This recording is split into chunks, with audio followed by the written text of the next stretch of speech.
നമുക്കൊരു MT-നെ ലോഹിദാസാണ് മോനെ നഷ്ടായത്. ഇതുപോലൊരു കൊലച്ചതി ഞങ്ങളോട് വേണ്ടായിരുന്നു. മലയാള സിനിമയെ രക്ഷിക്കാൻ ഒരു ഉണ്ണി പിറക്കുമെന്ന് വിചാരിച്ചത് തെറ്റിപ്പോയി.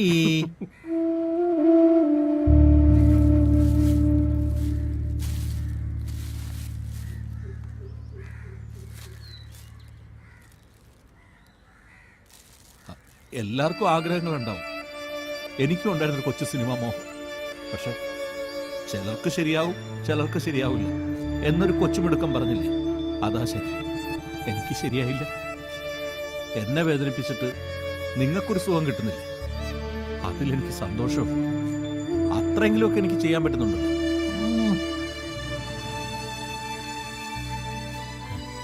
ആരാന്റെ അമ്മയ്ക്ക് ഭ്രാന്ത് വന്നാ കാണാൻ നല്ല ചേല, അത് സ്വന്തം അമ്മയ്ക്ക് വരുമ്പോഴേ അതിന്റെ വിഷമം മനസ്സിലാവും. എഴുന്നേറ്റ് നേരം വെളുക്കുമ്പോ വന്ന് കുത്തിയിരുന്ന് ഈ രാഷ്ട്രീയം പറയില്ല. പോയി വല്ല പണിയും നോക്കണ.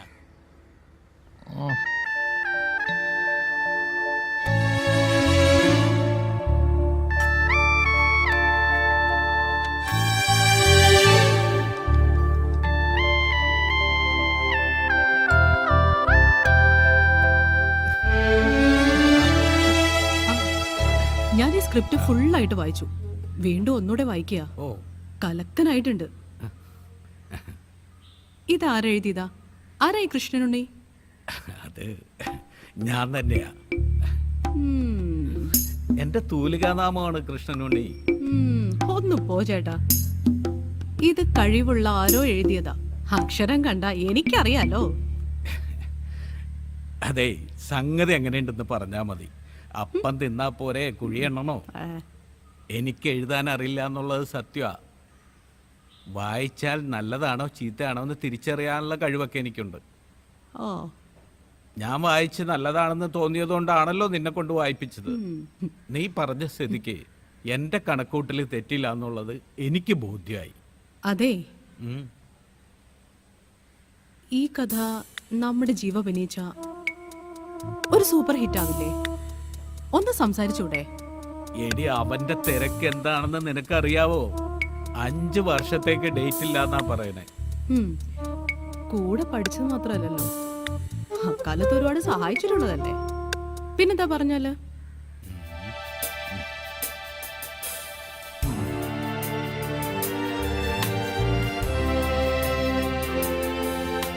ഒന്ന് പോയി കാണാല്ലേ? ആര് ചോദിച്ചാലും നമ്മൾ എഴുതിയതാണെന്ന് പറഞ്ഞാൽ മതി. കഥ, തിരക്കഥ, സംഭാഷണം ലീന ആൻഡോ. എങ്ങനെയുണ്ട്? സൂപ്പർ. ആ സ്ക്രിപ്റ്റിംഗ് എടുത്ത്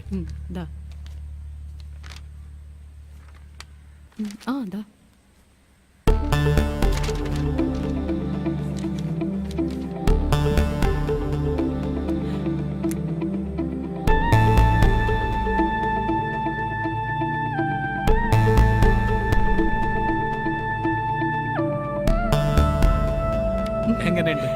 അടിപൊളി.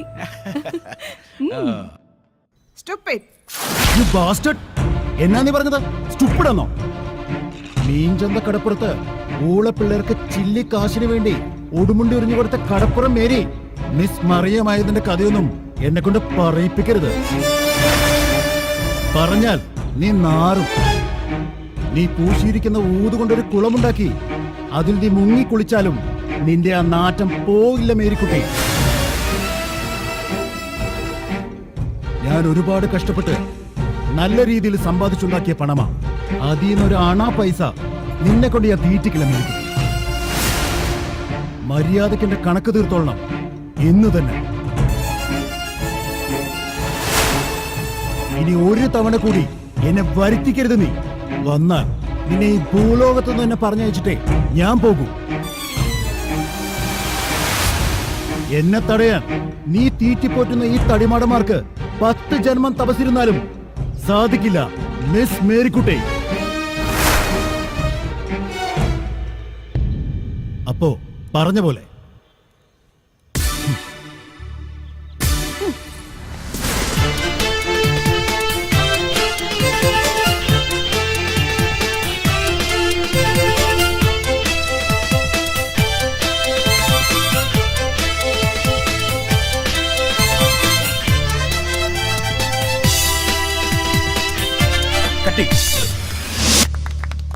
സൂപ്പർ ജീവ സാർ, നന്നായിട്ടുണ്ട്. കഴിഞ്ഞ സിനിമയുടെ ലൊക്കേഷൻ ഗൾഫിൽ വെച്ചായിരുന്നില്ലേ? അതെ, ആ സിനിമയ്ക്കൊരു പ്രത്യേകത കൂടിയുണ്ട്. ഞാൻ പ്രൊഡ്യൂസ് ചെയ്ത 50ാമത്തെ സിനിമയാണ്. Very good. കഴിഞ്ഞ സിനിമയിലും ജീവയെ തന്നെയാണ് ഞാൻ ഉദ്ദേശിച്ചിരുന്നത്. പക്ഷേ ഡേറ്റ് ക്ലാഷ്. ആ അറിയാം അറിയാം. ആ വരൂ, ഇരിക്കൂ. ഇത് എന്റെ ഫ്രണ്ട് ആൻഡോ. ആ, നമസ്കാരം. ഇത് മേനോൻ സാറ്, ഈ പടത്തിന്റെ പ്രൊഡ്യൂസറാ. എനിക്കറിയാം. ഓക്കെ. എന്നാ പിന്നെ നിങ്ങൾ സംസാരിച്ചിരിക്കേ. ആ ഹാ, അപ്പൊ എന്തൊക്കെയുണ്ടാ വിശേഷങ്ങള്? ഓ, അങ്ങനെയൊക്കെ അങ്ങ് കഴിഞ്ഞു പോകുന്നു. മോളിപ്പോ എവിടെയാ? മോള് മൈസൂരാ, മെഡിക്കൽ കോളേജില് ഫൈനൽ ഇയറാ. മിടുക്കി. അപ്പൊ ഡോക്ടറുടെ തന്തയാവാൻ പോവാണ് നീ. നമ്മുടെ പഴയ കമ്പനിയൊക്കെ കാണാറുണ്ടോ? ആ മുണ്ടൻ ജോണി കഴിഞ്ഞ ദിവസം ലണ്ടനിൽ നിന്ന് വിളിച്ചിരുന്നു. അവനും കൂട്ടുകാരും കൂടെ ഏതാണ്ട് സിനിമ എടുക്കാൻ പോകുന്നെന്നോ, അവന്റെ കൂട്ടുകാരൊക്കെ പൂത്ത കാശുകാരാണെന്നാ പറയുന്നത്. ഞാൻ നോക്കാമെന്ന് പറഞ്ഞു. നമ്മുടെ ജാഫറും ബോബിയൊക്കെ ഇപ്പൊ വിളിക്കാറുണ്ടോ? എടാ, ജാഫറിന്റെ കാര്യത്തിൽ കഷ്ടത്തില്ല. ദുബായില് ബിസിനസ് ഒക്കെ ഉണ്ട്. പിന്നെ മോള് ഡോക്ടറാ, മോനാണെങ്കിൽ MBA. പക്ഷെ വൈഫിന് ക്യാൻസറാ. പാവം 5 കൊല്ലമായി ചികിത്സയിലാ. യെസ് യെസ്, എന്നെ ഇടയ്ക്ക് വിളിച്ചിരുന്നു. കഴിഞ്ഞ തവണ ഞാൻ ദുബായി ചെന്നപ്പോൾ അവിടെ വെച്ച് കണ്ടിരുന്നു. ഒരുപാട് നേരം ഞങ്ങൾ സംസാരിച്ചിരുന്നു. മറ്റേ പഴയ പല കാര്യങ്ങളും പറഞ്ഞ് ഞങ്ങൾ ചിരിച്ചു. വൈഫിന്റെ അസുഖം അന്നാ ഞാൻ അറിഞ്ഞത്. പിന്നെ നമ്മുടെ ബോബിക്ക് കുട്ടികളില്ല. അവന്റെ കുട്ടി വൈഫും, വൈഫിന്റെ കുട്ടി അവനും. അങ്ങനെ പോകുന്നു.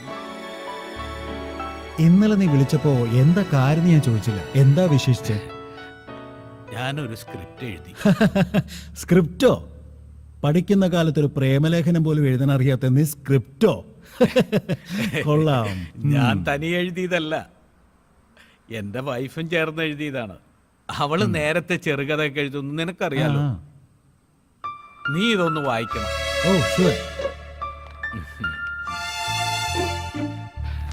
ദേ, എല്ലാവരോടും കാണിക്കുന്ന പോലെ വാങ്ങിച്ചു വെച്ചിട്ട് വായിക്കാതെ ഇരിക്കരുത്. നീ ഇത് വായിച്ചിരിക്കണം. സിബി സാർ. നീ ഇതേ എന്റെ പെട്ടിയിൽ വെച്ചേക്ക്. ശരി സാർ. സാർ, ഡയറക്ടർ പറഞ്ഞു ഷോട്ട് റെഡി ആയിട്ടുണ്ടെന്ന്. ഓക്കെ. ആ പിന്നെ നീ ഊണ് കഴിച്ചിട്ടേ പോകാവുള്ളൂ. എന്റെ ഷോട്ട് റെഡിയാണ്, നമുക്ക് ഒരുമിച്ചിരുന്ന് കഴിക്കാം. ഓക്കെ. ഓക്കെ.